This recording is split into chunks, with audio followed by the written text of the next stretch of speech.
Sports professor Rick Horrow inside the $1.3 trillion business of sports. We're on the record, an iconic conference, SEICON, Sports Entertainment Innovation Conference, Syracuse, UNLV, USA Today. It is the top thought leadership conference in the country now. 500 attendees, over 100 speakers.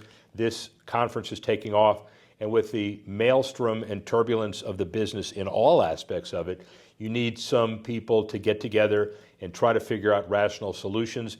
We don't have all the answers, but this is certainly a conference that amalgamates as many great minds in the country as you possibly can. Speaking of great minds, Dr. Alexia Lopes on the faculty, Syracuse University School of Sport Management. Thank you for being here. Yeah, I'm so happy and grateful that I was invited to this awesome event. The event is great. I mean, when you think about the industry, I know today you spent a lot of your time on women in sports and moderated that panel. But this conference is so much more, isn't it? Yeah, and I think the Vegas is the perfect place to be in the world that we are in sports. Of course, selfishly, I'm more in the racing world, so motorsport, because I think when we talk sports, it's just so broad, and that's something that this conference, I heard a couple of people saying that for them, that might be siloed, I don't know, in football or basketball, coming to this conference and realizing that there's so many other sports and so many other leagues, and even in motorsports, when you say motorsports, there's so many, there's auto racing, there's motor racing, there's just so much. But also, going back, I think Las Vegas is just a place to be. We were just part of my panel. One of the women in the panel was Lori Kraft, who works with the Formula One Grand Prix here in Las Vegas, and we got to see their facility. Summer League is going on, so there's just so much going on in sports here. Clearly, and it'll continue to get better and more diverse at any number of levels. So give me a snapshot of how you got involved in motorsports. Yeah, so I think that's quite interesting. In our panel, that's what we hit on quite a bit, because each of the panelists had such a different path into motorsport. I kind of was born into it because my family is very much involved. My dad was a rider. He technically still rides, but he's quite old. My brother is a professional motocross, supercross rider, and I always say I grew up in a racetrack. And then I always noticed, and that's kind of the story on how I went into the PhD to study women in racing, because I was always very passionate about the sport.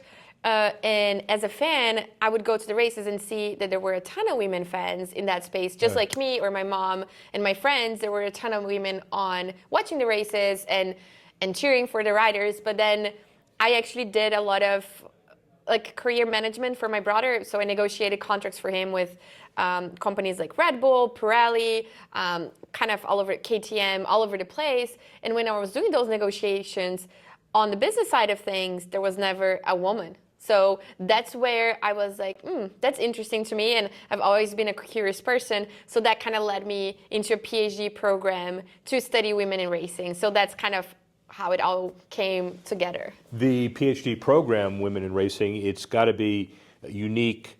You're arguably yourself one of the pioneers in the industry, right? Yeah. When I wrote my dissertation, there was not really much out there, and that's how I met Cindy Sisson, who is basically the main driver of this movement of women in racing, women in motorsport in North America. She's doing amazing things, and yeah. So on the research side of things, we need a lot of data. That's what we need, more data. We need more studies done. But that's what we're trying to join forces, the academic side and the industry, and that's exactly what SEICON is for. So that's what we're trying. I think that's what we're fostering here. Those conversations where we bring academics like me and people like Cindy Sisson, who are the main industry person for that topic, together in a place. So let's talk about the academics, but really the business of racing itself.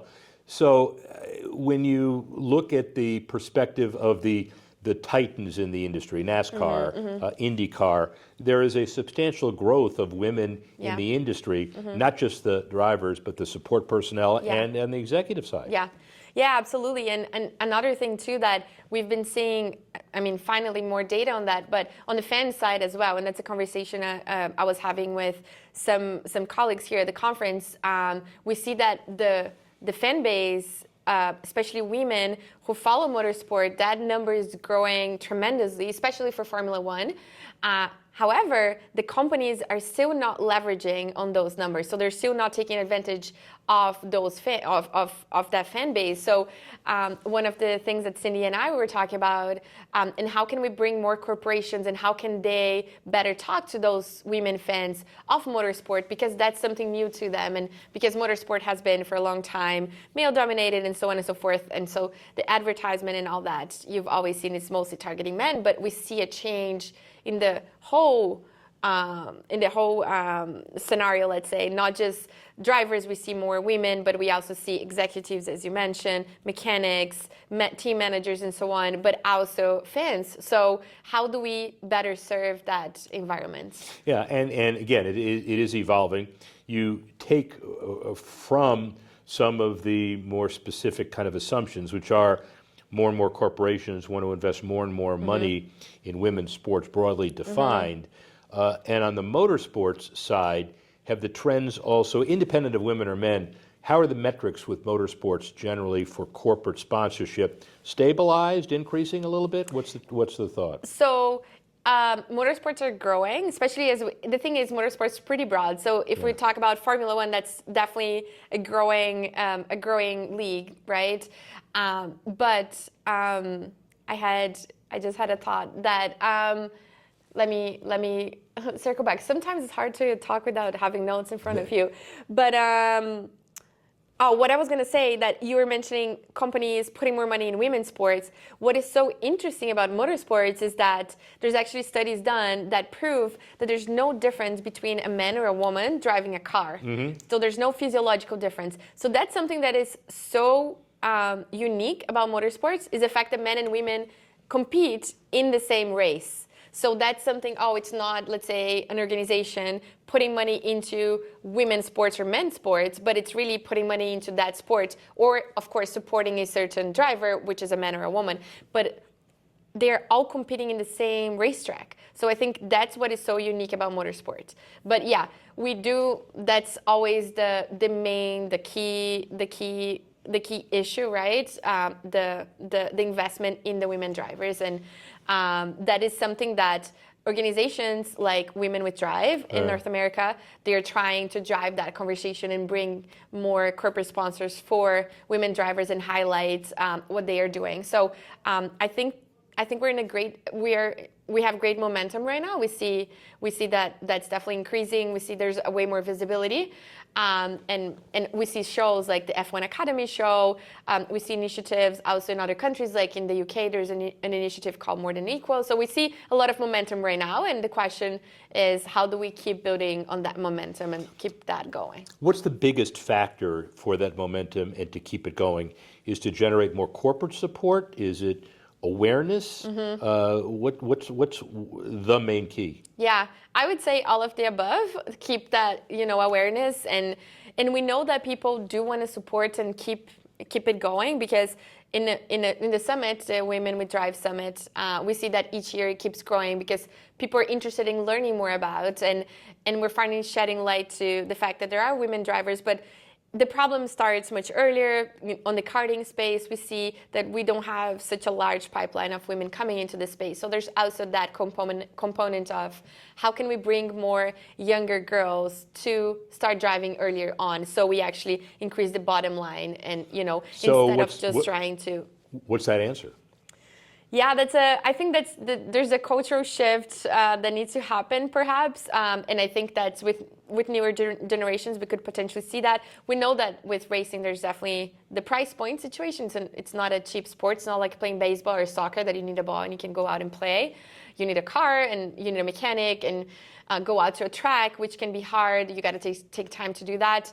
There's definitely the safety side of things, because some parents are worried about their kid getting hurt on a car, like even in a go-kart.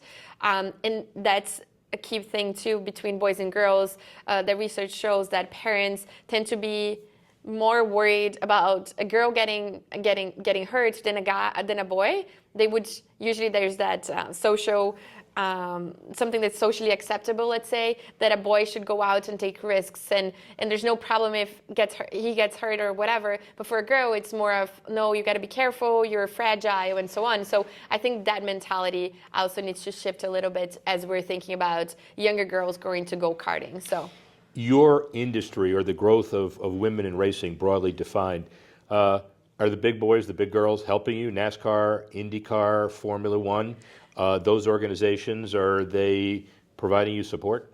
Yeah, so I shouldn't say providing me support, because obviously I'm just on the research side, so I'm not.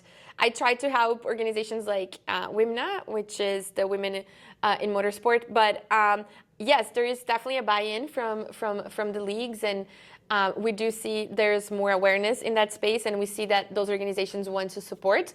And with that, we also see different initiatives coming up, like Women with Drive, More Than Equal, Women in Motorsport North America, and then on the motor space, there's also the beginning of a movement there too. So we see more and more organizations that care about that, and then we see a support from the big leagues. Yeah.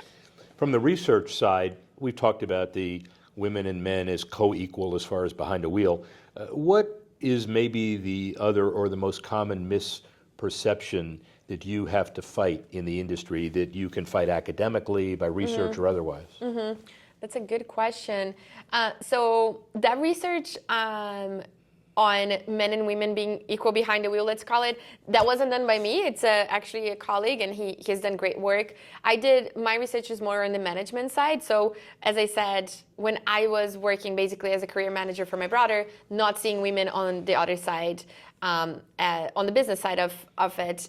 And what they said is there's a number of different things, but one of the things, they weren't heard, because a lot of people said, well, and that's a big thing, not only for women in racing, we see actually a lot of that for women in football, is the fact that they were judged because they never drove, or they were never an athlete in that sport. So someone would tell them, well, how would you know about this if you've never been an athlete? And women in football get the same type of criticism, and these women, they are highly educated, they have a lot of experience, a lot of them grew up in a track, and just because they didn't drive or they hadn't been a professional athlete, they didn't have a certain credibility that some people, quote unquote, expected from them. So the final question I've got, Alexia, is where is the industry broadly defined in 10 years? Oh, that's you mean the sports industry? The industry, the women racing, So women in racing, yeah. Women in racing, I would say, I think Cindy had a great answer to that in our panel, and I'm going to steal that. Maybe she said that on camera too, but I really like her answer, because I think it brings together so many of the things that we talk about, is not only as for drivers, but also for women on the business side. Hopefully that we're not going to have women being the first engineer or the first mechanic, but we're going to be talking about women in that space, but not the first one or the one this, the one that. So probably the right answer, right? Get back 10 years from now, you realize that Pioneer, another Pioneer, SEICON, the world's greatest thought leadership conference, and making all of this possible. Sports Professor Rick Horrow, speak with you soon.